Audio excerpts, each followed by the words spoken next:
Hey, what's going on, everybody? As always, I hope you guys are having a fantastic day today. And today we are going to be going over the Of Legend Dark Ops calling card that just got added into Black Ops 6 Zombies. So if you guys are new here, consider hitting that like and subscribe button or that notification bell. And if not, hit that dislike button, because all the same, it helps you find a place in the algorithm. Without further ado, let's hop into it. So to actually get this calling card, what you need to do is you need to fight the Citadel Daymore boss fight with using nothing but a sword. So before we actually hop in, I'm going to tell you the loadout I had, which I had the LC-10, which does not matter that much. The main thing we want to focus on here is your Aether Shroud. So I recommend that you bring in Aether Shroud if you're doing it solo, and make sure that you have the 2 charges on it, because this is going to greatly help you in the boss fight. Just be able to give you a second to breathe and heal back your HP, or maybe even just pop it and be able to do damage without him damaging you. However, if you are doing it solo, I highly recommend that you bring in Aether Shroud with the augment I just said, the one that gives you an extra charge. But you also have the other augment that makes it so it will cloak all your teammates. If everyone runs this, then it will be a breeze to get through.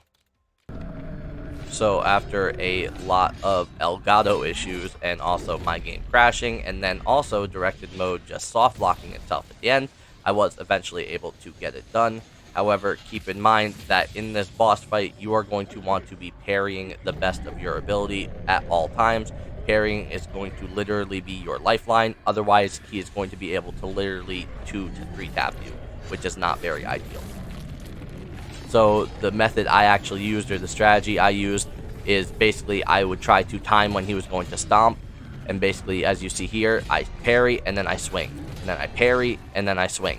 And you basically just constantly do that. The second you swing, you're instantly holding down your parry button until you see it actually activate.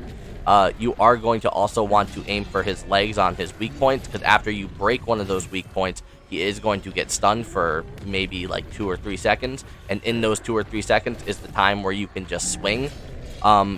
Keep in mind, he does have 4 critical spots in total. He does have his 2 legs, and then he has both of his arms. And then I believe after that, his chest will become exposed. However, when I was doing it, we made it to the point where his chest was exposed, but it didn't look like I was doing any actual critical damage to it. Not sure if it's because I couldn't reach it or what the case was. But again, just keep parrying and then attacking like this, and then you should be good to go. Another thing that you could also do is bring in Gobblegums. I did end up bringing in Gobblegums after I had to reset a couple times, but I didn't actually end up using any. I was actually surprised I didn't need to use any, but as you can see here, he is going to get very aggressive with the stomps.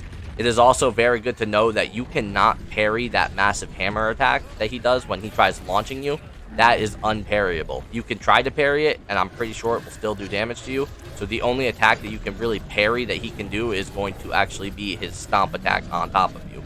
So just keep in mind that. As always, I hope this video was helpful. If it was, consider hitting that like button. If it wasn't, consider hitting that dislike button. And while you're down there, also consider hitting that subscribe button. But all the same, I hope this video was helpful, and I will see you guys in the next one. Till then, see ya!